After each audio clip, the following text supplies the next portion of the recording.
झारखंड शैक्षणिक अनुसंधान एवं प्रशिक्षण परिषद रांची सत्र 2023-24 मॉडल प्रश्न पत्र कक्षा 9th का आज पार्ट नंबर 2 है। हमने पिछले क्लास में देख चुके थे प्रश्न नंबर 1 से लेकर प्रश्न नंबर 20 तक। आज हम लोग क्वेश्चन नंबर 21 से प्रारंभ करेंगे। तो आज प्रश्न नंबर 21 की ओर से हम लोग बढ़ते हैं।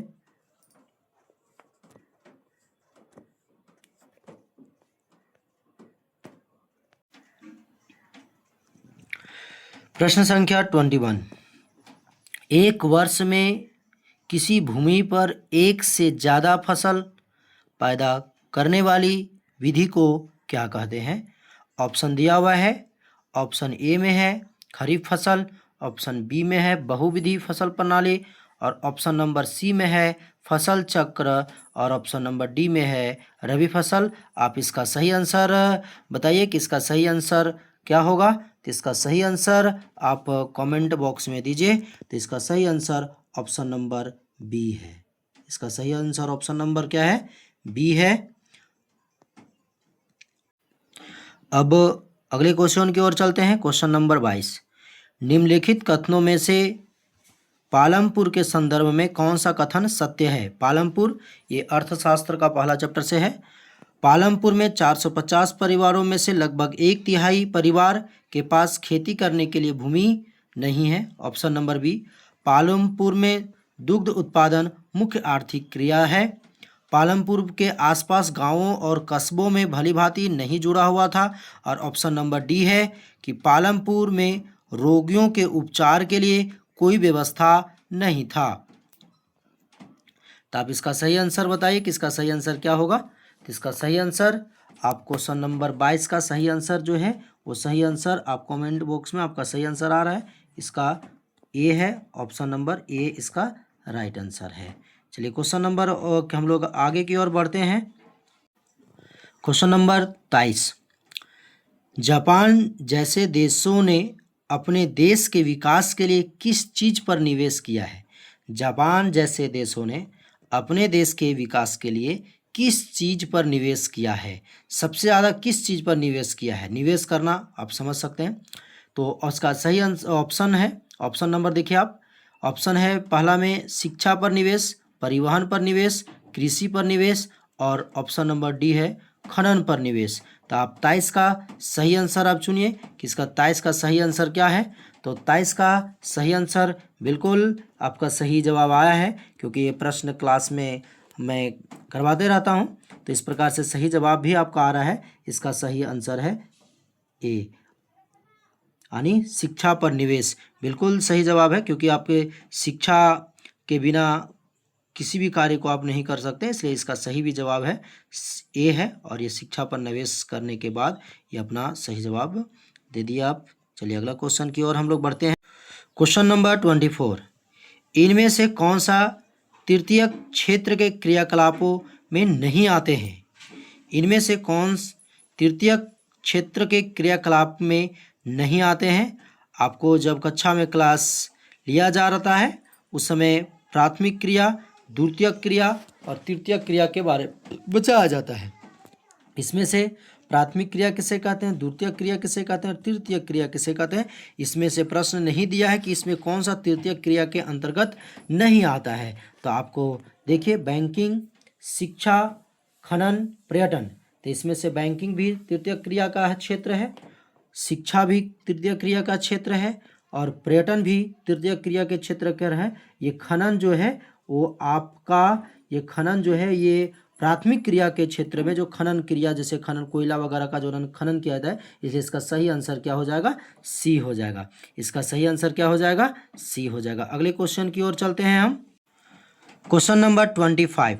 भारत सरकार ने कक्षा में बच्चों की उपस्थिति को बढ़ाने के लिए कौन सा योजना चलाई है? कौन सा योजना का कार्यान्वित की गई है? पहला ऑप्शन है सर्व शिक्षा अभियान, सेतु पाठ्यक्रम, स्कूल लौटने में लौटो शिविर, दोपहर के समय में भोजन या दोपहर के भोजन की योजना, ऑप्शन नंबर डी में है। तो इसका सही आंसर आप बताइए कि अभी आप बिल्कुल अभी आप 9th क्लास के बच्चे हैं, आप 8 क्लास तक आपको भी दोपहर में भोजन मिला होगा, आप इसका आनंद लिए होंगे। प्रत्येक दिन अलग अलग भोजन आपको मिलता था। आपका सही आंसर देखने के साथ ही आपको पता चल गया कि इसका सही आंसर क्या है। तो इसका सही आंसर डी है। इसका सही आंसर क्या है? डी है दोस्तों। तो आप अगले क्वेश्चन की ओर चलते हैं। प्रश्न संख्या 26, निम्नलिखित में से कौन से राज्य ने निर्धनता को कम करने के लिए अनाज के सार्वजनिक वितरण प्रणाली में सुधार किया है? निर्धनता मतलब गरीबी को कम करने के लिए अपनी सार्वजनिक वितरण प्रणाली में सुधार किया है। इसका ऑप्शन नंबर पंजाब एवं हरियाणा, बी में है केरल, सी में है आंध्र प्रदेश एवं तमिलनाडु और डी में है पश्चिम बंगाल। तो इसका सही आंसर आपके पास मात्र 2 सेकंड का समय है कि आप इसका सही आंसर दीजिए। इसका सही आंसर क्या होगा? तो इसका सही आंसर बताइए जल्दी से, इसका सही आंसर क्या होगा? इसका सही आंसर, चलिए आपका आंसर भी सही आ गया, बहुत अच्छा। इसका सही आंसर सी है। क्या है? सी है, आंध्र प्रदेश एवं तमिलनाडु।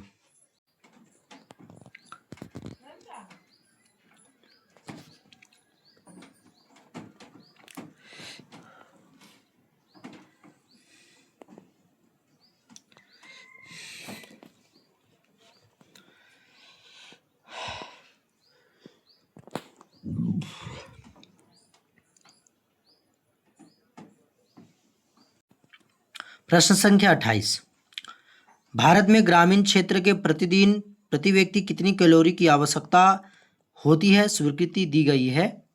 तो ऑप्शन नंबर ए में है 2400 कैलोरी, बी में 1400 कैलोरी, सी में 2500 कैलोरी और डी में 3400 कैलोरी। तो इसका सही आंसर आप बताइए कि इसका सही आंसर क्या होगा। तो इसका सही, आप बहुत बार इसका जवाब टेस्ट वगैरह में भी, टेस्ट में भी दे चुके हैं। तो इसका सही आंसर बताइए क्या है। इसका सही आंसर ए होगा, यानी 2400 कैलोरी। इस प्रकार से इसका सही जवाब आप दे चुके।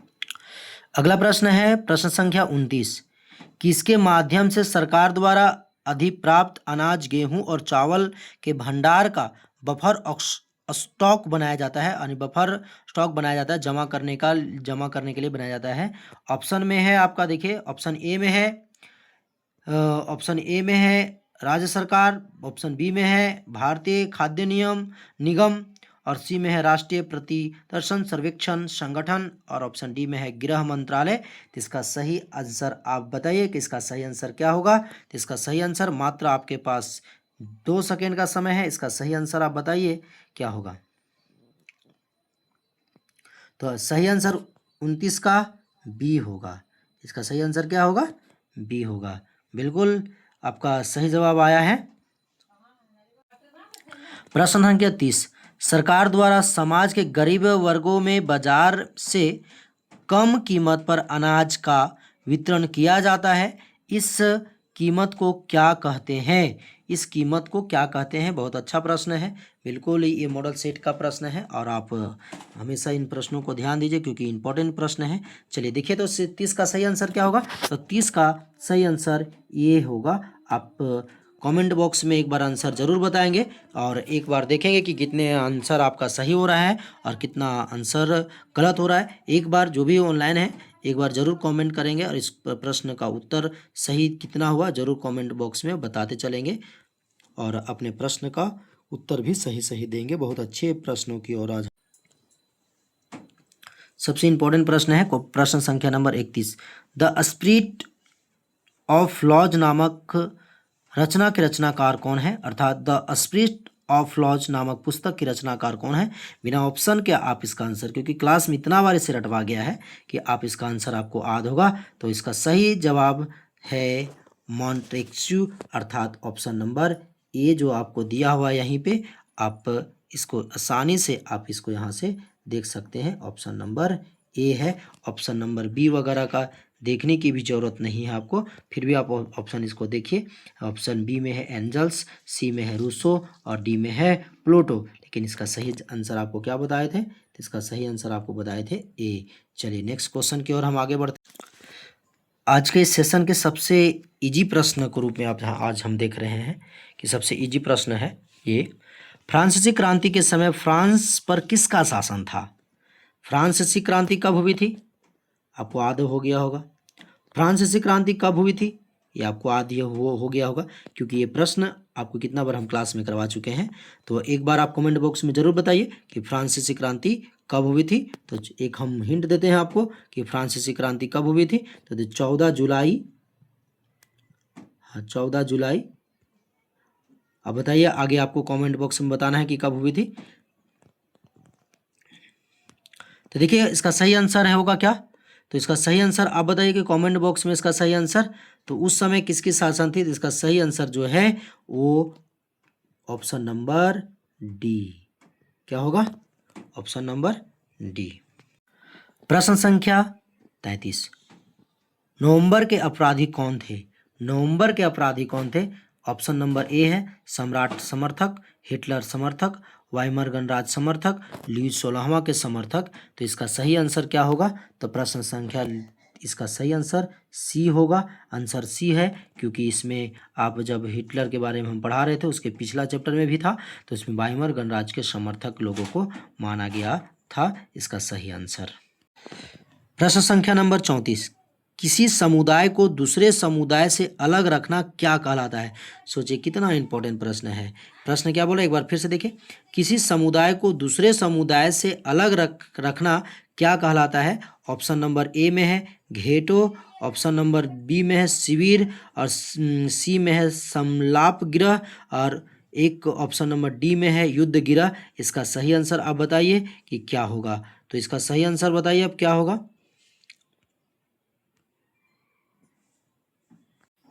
इसका सही आंसर क्या होगा? तो इसका सही answer option number A ghetto होगा। क्या होगा? ए, यानी कि सही आंसर ए होगा। अब अगला प्रश्न की ओर हम लोग। भारत का प्रमुख वन महानिर्देशक कौन होता था? भारत का प्रमुख वन महानिर्देशक कौन होता था? तो महानिर्देशक कौन होता था? तो प्रश्न नंबर 35 का सही आंसर जो है सही ऑप्शन क्या होगा? आप देखिए, पहला था फॉरेस्टर, रंगनाथ नाथन, ब्रेडिस और क्लार्क। इसका सही आंसर जो है 35 का सी होगा, ब्रेडिस। चलिए बहुत अच्छा, आपका जवाब आ रहा है। सबसे पहला जवाब इन्हीं का आया था। चलिए बहुत बहुत धन्यवाद कि आप सभी प्रश्नों का उत्तर सबसे पहले दे रहे हैं। चलिए अगले प्रश्न की ओर हम चलते हैं। प्रश्न संख्या 36। आप इस प्रश्न को सुनते ही आप आंसर देंगे, हमको पता है। झूम खेती को किस अन्य नाम से भी जाना जाता है? झूम खेती को किस अन्य नाम से भी जाना जाता है? तो अब बताइए कि झूम की खेती के अन्य नाम क्या नाम से जाना जाता है। और आपको ये भी बता दें हम कि झूम की कृषि को छत्तीसगढ़ में क्या कहा जाता है? तो छत्तीसगढ़ में दीपा कहा जाता है। क्या कहा जाता है? दीपा कहा जाता है। परंतु इसका सही आंसर आपको बताना है। तो इसका सही आंसर आपको घुमंतू कृषि, आपको बताए थे कि घूम घूम के खेती करना अर्थात झूम झूम के खेती करना, घूमते रहना अर्थात झूमते रहना। झूम की कृषि को हम लोग घुमंतू कृषि भी कहते हैं। इसका सही आंसर ये होगा। प्रश्न संख्या 37। भारतीय वन सेवा की स्थापना कब हुई थी? भारतीय वन सेवा की स्थापना कब हुई थी?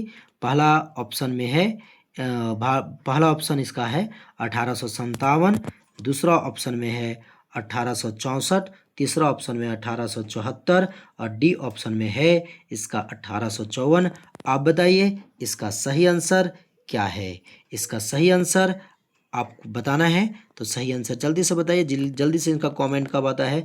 नहीं गलत, 1874 में नहीं किया गया था, आपका कमेंट गलत है। नहीं, इनका आ रहा है 1854, इनका भी गलत है।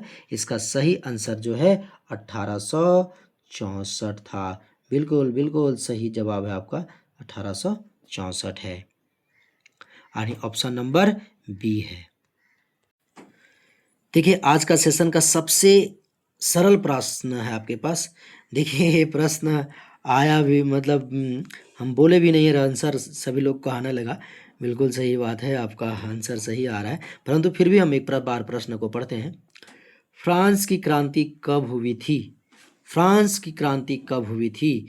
चलिए लोगों को तो क्वेश्चन पर ऑप्शन में को पढ़ने की आवश्यकता नहीं है, लेकिन जो हमारे साथ नए जुड़े हैं उनके लिए एक बार ऑप्शन हम पढ़ देते हैं। 1789, 1786, 1784 और 17, अर्थात इसका सही आंसर आप ऑप्शन ए है।